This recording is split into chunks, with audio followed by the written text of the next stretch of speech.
Wildcat's Revenge is the new for 2023 RMC hybrid coaster at Hersheypark in Hershey, Pennsylvania. This is a ride that many people have been begging for the longest time. Wildcat was Great Coasters International first wooden coaster, and while it opened up to great reviews, it became a mainly disliked coaster amongst enthusiasts and the general public, and was touted as the worst coaster in Hersheypark. I personally liked Wildcat a lot. It was my favorite wooden coaster in the park, but I knew Rocky Mountain Construction would come in and make the ride way better. The ride opened in just a few days, it quickly received rave reviews, and was even given the name Gwazi of the North. I visited Hersheypark a couple of days ago, and got the chance to ride Wildcat's Revenge a little under 10 times, all over the train to really get a good feel for it. So, does it live up to the hype? Back when Wildcat's Revenge was first announced, I wasn't super impressed with the layout. I certainly thought it'd be a great ride, but nothing really stood out to me. It seemed like another RMC that would just blend into the others and be very similar. Based on the announcement, many people figured it would be a number 2 or number 3 coaster in the park, including myself.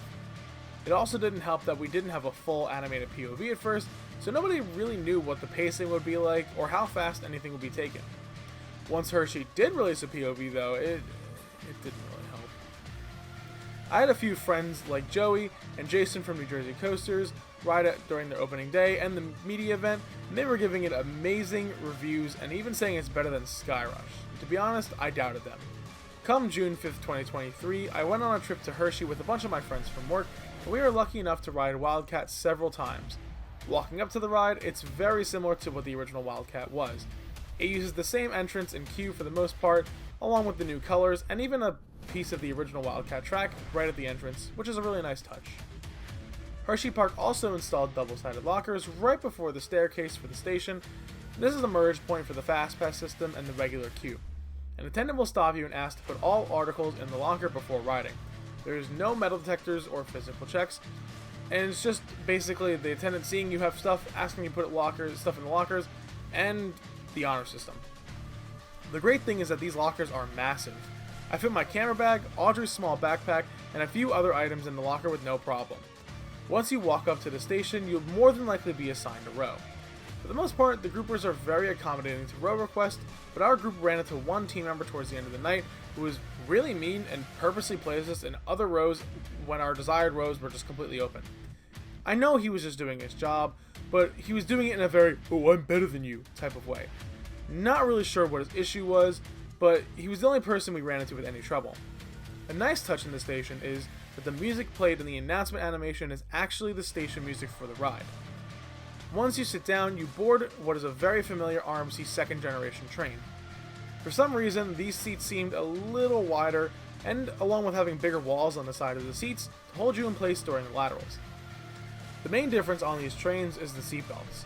Not sure if this was an RMC choice or a Hersheypark choice, but they aren't the click fix seatbelts you see on most RMCs and Intamins, or the ones that are used on Cedar Fair's RMCs like Steel Vengeance and Twisted Timbers. They are instead seatbelts you might see on kids' rides at various parks. In fact, these are the same seatbelts that can be seen on only the best ride known to man, the Bugaboo in the Junior Thrill Seekers at Six Flags Great Adventure. Anyways, once the train is dispatched, you head down a completely new section of the ride. The way Wildcat's Revenge was built, it uses a completely new pre-lift and lift structure that was not present on the original Wildcat. In the front, you kind of just coast down the pre-lift, getting a little bit of tossing from the quick transitions. In the back row, you'll actually get some floater airtime over the initial drop and over the hills. Next up is a really funny lift hill. Once the train enters the lift, you slam into the chain and very, very slowly make your way up with a forward and back sensation as your train gets counterweighted by the lift motor. Not to get all El Toro Ryan on you, but this happens when there is a train on the final brakes that has not yet cleared the block zone. Once the train enters the unload station, the lift will go from the jog speed to the full speed. The drop is your typical great RMC drop. It's nothing notable like El Toro or Skyrush, but it mixes in with the rest of the smaller RMC's drops like Wicked Cyclone and Lightning Rod. However, this one is probably the best of those. After the drop is a whole marketing gimmick for this ride. The world's largest underfoot. Even with the stupid marketing gimmick, this is actually a really fun element. In the front, you really get whipped into it, while in the back you get pulled through it and then down the drop with a tad bit of laterals. The whole train gets some great hang time though. And another thing to note is that the head choppers on this element are crazy. They feel super close to you, and honestly, on my first ride, I even kept my hands down because I did not realize how close those support beams are. After that, you fly into a sustained ejector airtime hill, and my god, this thing is intense. This easily compares to the airtime hills on Skyrush. Every seat gets amazing ejector airtime, however, I think I slightly preferred the back for this element. Next up is a twisted hill, which is weird.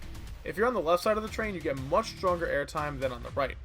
The next element is a high wave turn that gives a nice little pop of ejector airtime to every seat equally. The wave turn leads into a big swooping drop down to the ground where you really get a great sense of speed. Now this is where Wildcat really kicks it into high gear. The next element is a fairly large 0G stall. This is probably my favorite stall I've experienced compared to Jersey Devil Coaster, Pantheon, and Iron Gwazi. This one gives the best hang time and has some serious whip going into it in the front row and coming out of it in the back row. After the stall is a super fast paced wave turn that gives very strong ejector airtime to every single seat. Flying out of the wave turn, you head up into a turning double down. The great thing about it is not only the airtime, but the super strong laterals as you fly through the unbanked turn on it. The back is definitely the best place to experience this element in my opinion. The airtime is so strong and it sustains down the entire drop into the valley. It is very comparable to the Trick Track double-ups on Twisted Timbers and Storm Chaser. After this fantastic element is a super whippy 0G roll that absolutely slams you into the side of your seat. And honestly, the front row makes it feel like something on a 90s B&M like Kumba or Montu.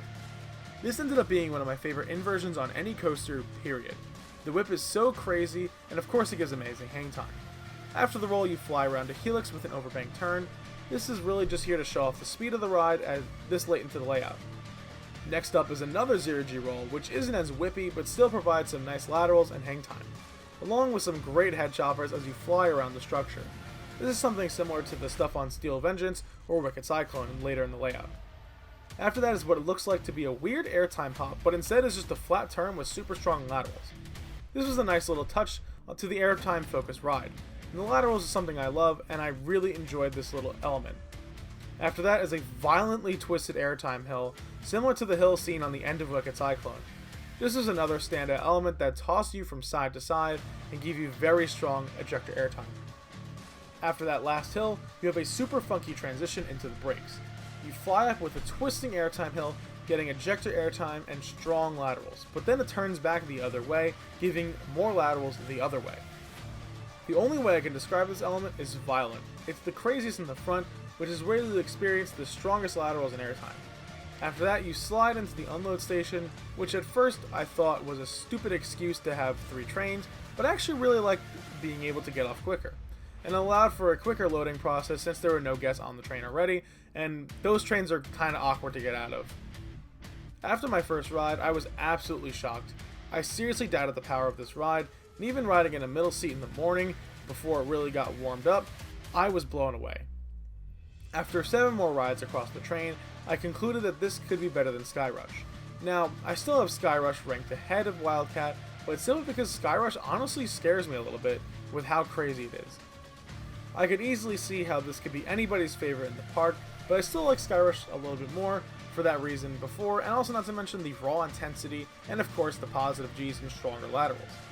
In terms of seat selection, I feel like I like the front a little bit more, but I got 7 rides towards the back and only 1 in the front.